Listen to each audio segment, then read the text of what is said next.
Bismillahirrahmanirrahim. Assalamualaikum warahmatullahi wabarakatuh. Kepada siapa Israel datang? Tidak ada yang tahu kepada siapa Israel datang. Karena tidak ada yang mengerti juga kapan kematian itu akan menghampiri seseorang. Kira-kira di tahun 2000-2001 saya pernah dagang mie ayam ya bersama istri dan mertua di perempatan Cengkareng. Namanya perempatan Pintu Air. Jadi perempatan Cengkareng ya, ini Grogol, ini Kalideres, ini ada perempatan, ini ke kanan, nanti ada perempatan lagi di sini namanya perempatan Pintu Air. Nah, saya sama istri dan adanya mertua, kakaknya mertua itu dagang mie ayam di situ, pinggir jalan. Satu sore ya ada cerita ini Masya Allah yang menandakan bahwa tidak ada yang tahu kapan ajalnya itu bakal dicabut oleh Allah. Kepada siapa Israel datang, ini termasuk tema kita ya beberapa waktu juga ke depan ya.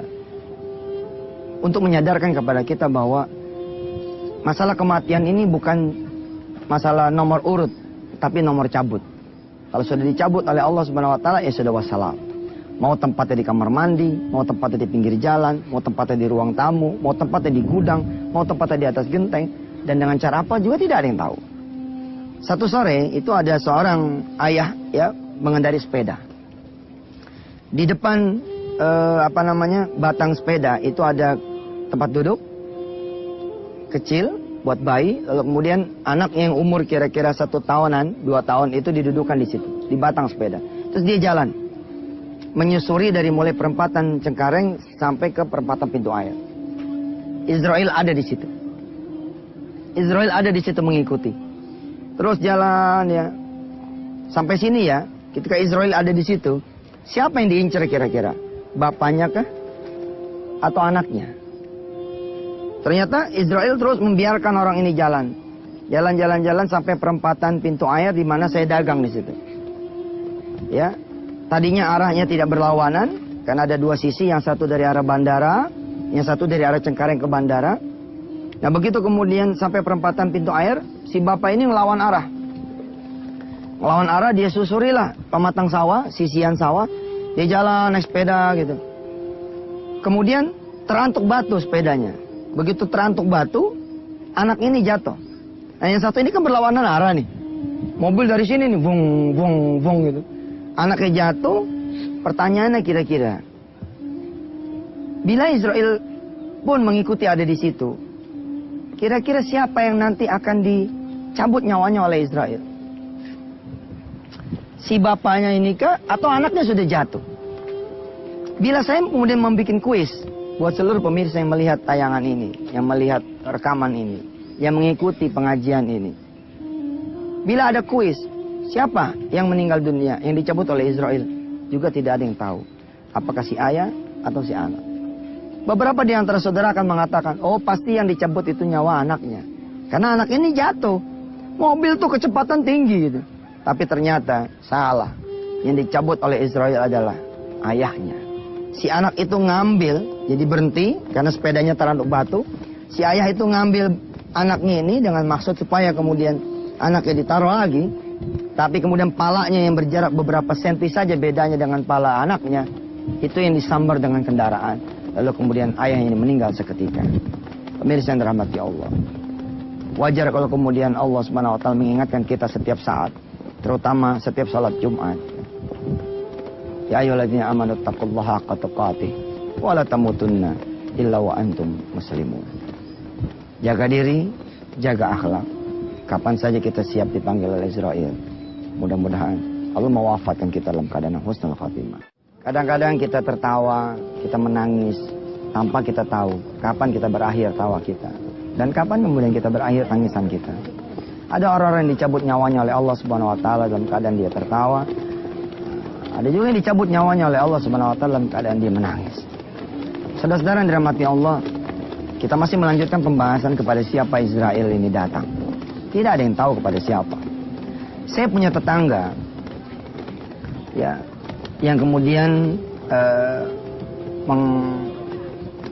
mengajarkan kepada saya hikmah yang satu ini. Bagaimana kemudian tetangga saya ini bercerita betapa Allah Subhanahu wa taala mengubah jalan hidup dia. Dan karena dia memahami pula Kehidupan ini bukan dia yang punya, tapi Allah Subhanahu wa taala. Beliau ini bercerita istrinya itu kemudian harus dioper ke rumah sakit besar di Bilangan Salemba, Jakarta. Pemirsa yang dirahmati Allah, para hadirin yang sedang mengikuti kajian ini.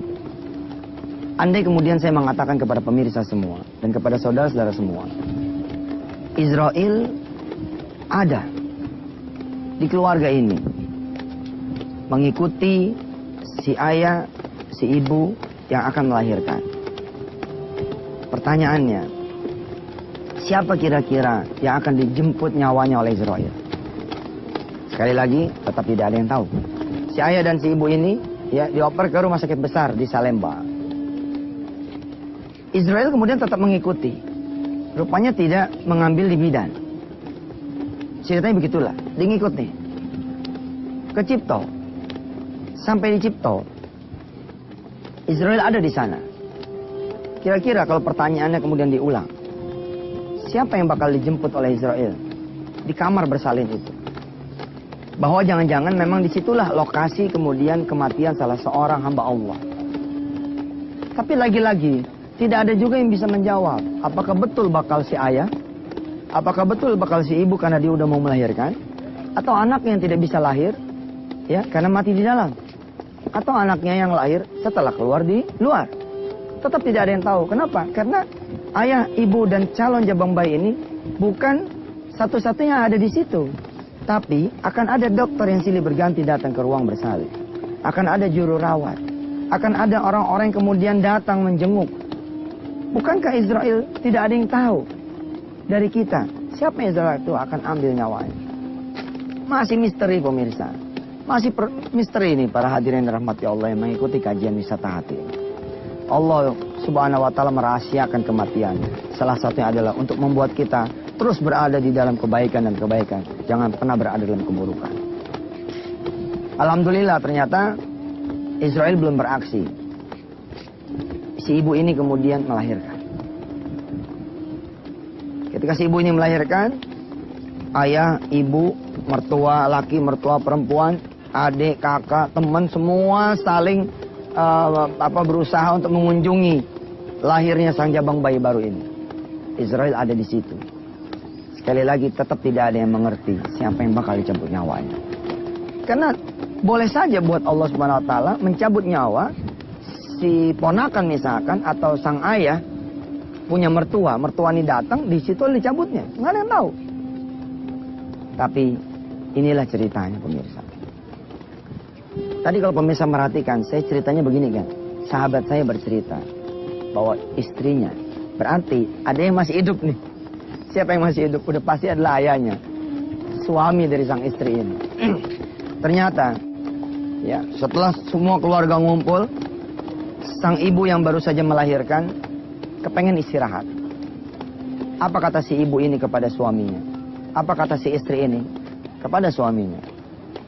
Saya izin mau istirahat, mau tidur-tiduran. Diletakkanlah bayinya ini di kanan. Semua keluarga kemudian bersiap-siap untuk tidak ngajak ngobrol karena sang anak atau sang mantu sudah mau istirahat. Sang ibu kemudian ngambil posisi kanan, anaknya ini didekap. Dan ternyata istirahatnya sang istri itu istirahat untuk selama-lamanya. Tidak ada yang mengerti siapa ya di ruangan itu yang juga paham bagaimana Israel bekerja mencabut nyawa sang ibu jabang bayi tersebut. Tidak ada yang tahu. Hingga kemudian ketika kisah ini sampai ke tangan saya datang ke sahabat saya punya rumah di Bilangan Ketapang. Atas izin Allah, saya menjadi paham, subhanallah. Yang mijetin kaki pun tidak paham bahwa nyawa yang dipijetin itu sedang dicabut oleh Israel alaihissalatu wassalam. Sungguh mudah-mudahan pemirsa dan para sahabat yang dirahmati Allah, kita wajib perhatian terhadap amalan-amalan yang wajib dan amalan yang sunnah. Sebab kita tidak pernah tahu kapan kita akan meninggal dunia. Salah satu hikmah kenapa kematian dirahasiakan, supaya kemudian sekali lagi kita harus menjaga diri kita terus-menerus berada di dalam kebaikan. Dan juga supaya kita tidak menunda-nunda ibadah wajib yang sudah Allah tentukan untuk kita. Ada orang-orang yang menunda puasa Ramadannya. Misalkan dia kena haid, atau dia kena nifas, atau dia sakit. Karena itulah dia kemudian dapat rukhsah, dapat keringanan. Tidak usah puasa Ramadan pada saat itu, melainkan diganti di waktu yang lain. Tapi kemudian orang ini menjadi lalai. Ketika Ramadan berlalu, dia tidak pernah ingat sama hutang Ramadannya. Dia tidak pernah ingat sama hutang puasanya. Akhirnya keburu mati dalam keadaan dia masih menanggung hutang puasa Ramadan. Ada orang-orang yang diundang oleh Allah SWT dengan azan yang berkumandang. Azan sholat zuhur, azan sholat asar. Dia pikir masih ada waktu, sehingga dia menunda sholatnya. Nanti sajalah. Jam 2, setengah 3, jam 3. Akhirnya asar belum keburu datang, tapi ajal yang sudah keburu datang. Akhirnya dicatatlah sama Allah, dia meninggal dalam keadaan orang-orang yang lalai. Ada orang-orang yang kemudian menunda dia punya zakat. Ada orang-orang yang menunda dia punya sedekah. Dia pikir dia bakal masih bisa ketemu esok pagi. Ternyata subhanallah, ajalnya tidak sempat ya memberikan dia kesempatan.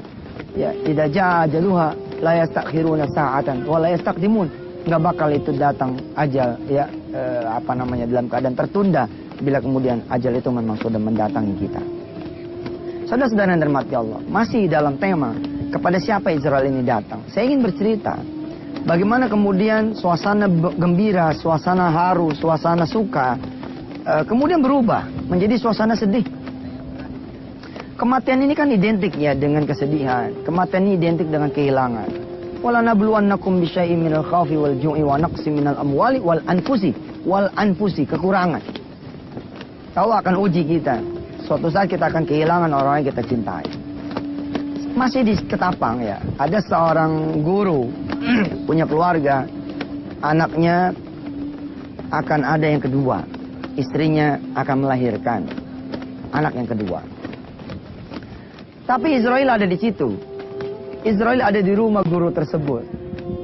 Saudara lihat, ada suami, ada istri, lalu ada calon anak yang kedua. Dan Israel ada di situ. Pertanyaannya kira-kira kepada kita semua, kepada saudara, kepada yang menghadiri pengajian ini. Kepada siapa nih Israel bakal datang? Tetap aja seperti pembahasan pertama dan kedua, nggak ada yang tahu. Karena kita sebut ayahnya, oh ya, ternyata bakal ada yang ketiga, yang keempat ini ternyata anaknya datang, SD datang, pulang. Apakah Israel tidak berhak mencabut seorang anak? Walaupun dia masih kecil, tetap aja punya hak. Karena kematian itu bukan urusan umur siapa yang lebih tua, tapi urusan siapa yang Allah kehendaki untuk dicabut. Ternyata sang istri berangkat ke bidan. Disuruhnya lah sang anak menunggu di rumah tersebut. Ayahnya istri ini ikut mengantar sang istri ke bidan. Saudara, Israel ternyata tidak mengikuti ayah ini ke bidan. Tertinggallah di rumah itu anaknya yang nomor pertama. Kalau kemudian pertanyaan ini ditanyakan sekarang, siapa kira-kira yang bakal dicabut nyawanya? Kira-kira kita bakal menjawab, oh kalau emang gak ada lagi orang lain, yakni cuman anaknya, ya mungkin anak ini yang bakal dicabut nyawanya. Tapi ternyata kita salah pemirsa. Sampai bidan, kata bidan, ini masih lama, masih jauh. Sudah bapak siap-siap dulu, biarlah istri di sini, bapak tolong bawakan ini, bawakan itu. Bapaknya ini pulang. Berarti ada lagi calon kandidat yang lain yang mati, yang ditunggu sama istri siapa? Ya ini suaminya. Dan subhanallah betul pemirsa. Ketika kemudian si ayah berangkat ke kamar mandi ingin wudhu, pada saat itulah kemudian Israel mencabut nyawa ayahnya. Anak yang pertama tidak tahu bahwa ayahnya sudah dicabut di dalam kamar mandi. Dan kemudian bidan pun tidak mengetahui, istrinya pun tidak mengetahui bahwa sang ayah mengambil popok, mengambil kain, dan tidak kembali lagi ke bidan karena sudah diambil nyawanya oleh Allah Subhanahu wa taala. Mari kita jaga kehidupan kita. Asal azan berkumandang kita segera sholat. Asal punya duit kita ada nawaitu sedekah, kita segera keluarkan sedekah. Mana yang masih punya hutang puasa di bulan suci Ramadan yang telah berlalu, bayarlah segera hutangnya supaya kemudian kita menghadap Allah dalam keadaan yang bersih. Wassalamualaikum warahmatullahi wabarakatuh.